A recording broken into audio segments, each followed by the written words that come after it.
Today I'm at Dagenham Rugby Club to meet a young man by the name of Jack Warner to understand his route into rugby and really to further underline why this club means everything to him and his family.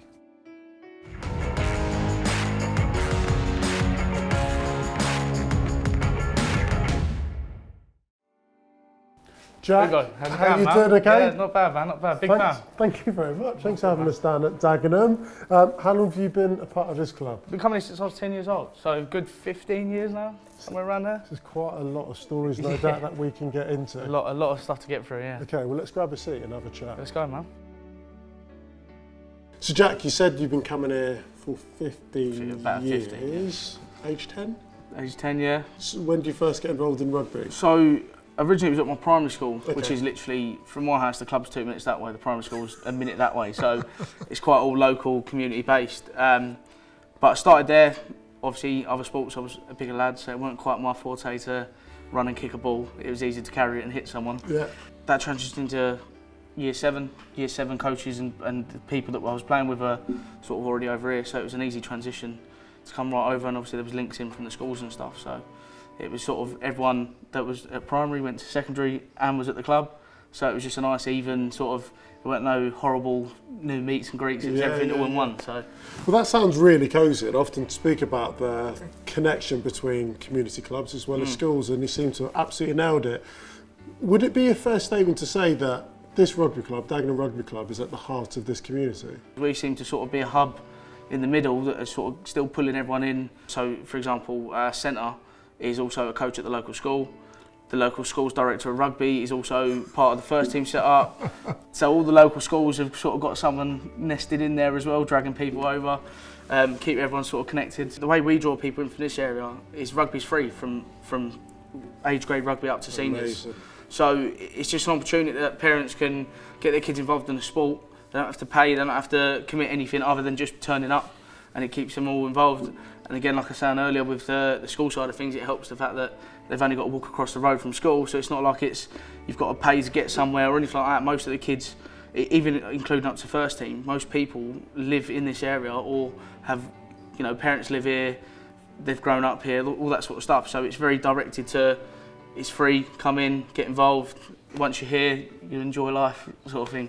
Or rugby life, I should say. That sounds perfect. Your mum and dad are involved in this rugby club as well, aren't they? At one point my dad was chair of youth. That was for a while, up until I got to sort of seniors, and he slipped off. Didn't need to be quite as involved in that section. But mum runs a bar, so she's on the committee, which is all volunteer based, and then she obviously volunteers to sort of control the bar. The fact that we live literally 2 minutes away means that she's always sort of got access to get over it quickly if anyone needs anything. So sort of involves everyone. My little brother plays here. Oh, wow. My sister also volunteers, work behind the bar. Pretty much everyone's sort of linked in somehow. So your transition through the age grades have been seamless through here, have they? Pretty much, yeah, nice and easy. I mean, at one point from the age of 10 to under 16s, it was the same coach, which was a dad of someone in our team, so that made everything easy. From probably the age of 12, I'd always come over and watch the first team, so I knew all the first team players. It was probably a nuisance trying to get photos with people or trying to run the water bottles on and stuff like that. So getting to that point of then transitioning, everyone knew who I was, knew the family well, so it was never any sort of difficulty trying to settle in. It was sort of like, oh, Warner's about, he's now involved sort of thing. So that was quite nice and easy. When you look back at your last 15 years, how much of it reflects back on Dagenham Rugby Club, whether it's your first memories of X, Y and Z, because it feels like you've been here consistently over a long period of time? I think sometimes I look back and I think I've probably been here too much. I've probably missed out on a lot of things because I've been involved over here. But then on the flip side of that, being so involved, all my friends that I started off with from sort of a young age at primary, I've grown up together from rugby. They were met at rugby, so the people that I consider family rather than friends are those players. Okay. And it's the same all the way through. It's one big family, isn't it? You don't really. It's never just people over the club. It's people you've been with for years, seen, spoke to. So yeah. And beyond the borders of Dagenham Rugby Club, what opportunities has been part of this community club afforded you? So obviously, one, you got work-wise. The club sponsor. I'm employed by 23 Co, which sponsors our, I think it's the second team kits. It might be on the first team kits as well. But so that has allowed me to. I've been putting on MVQ courses, stuff like that. I'm travelling the country a bit. And learning new skills, which is something I've never had any experience of. So one route is definitely down the work life. It's been amazing.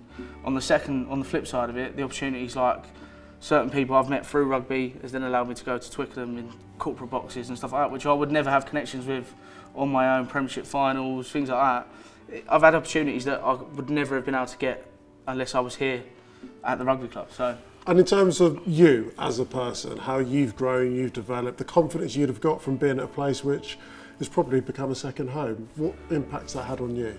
Going back to when I was young, I mean, I was quite shy. So getting involved in a sport where you sort of have to build that camaraderie and you know, it's a social sport. It isn't something you can do on your own and sort of just nip off. Someone will drag you at the bar after the game. So it's sort of given me a lot of those skills to deal with different people. Obviously, everyone comes from a different walk of life. It's not just everyone's the same or everyone's cut from the same cloth. So you learn as you're transitioning through to an adult, different people, different scenarios, different backgrounds.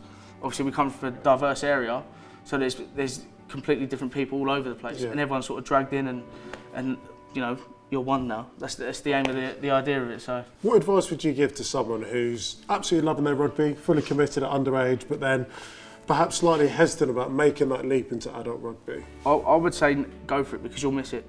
I mean, don't get me wrong, 15 years of part of one rugby club essentially, there's been plenty of times where I thought I could really do without it this season, or you know, you go through a bad patch of play and you sort of think, oh, I don't really want to play, and I've done it in the past, even as recent as the beginning of the season, but you miss it so much. Yeah. You realise it's such a big part of your life. For me especially, those times where I've sort of gone, oh, I'm not going to play for a couple of weeks, see how I feel. By the end of it, I'm bored. I don't know what to do with my life because every Tuesday and every Thursday at 7 o'clock and every Saturday, I'm driving somewhere to go and play rugby, or do you know what I mean? So it's such a part of your life. I think you'll miss so much if you give it up too early. I couldn't agree more. I think that the pain of missing it is significantly worse than the pain or the trepidation of actually stepping into it. So I'm so glad that you stuck with it. I'm so glad that this place has become a second home. That feels really, really special to you and the rest of the Warners. It's been a pleasure meeting you. It's been a pleasure. Cheers, mate.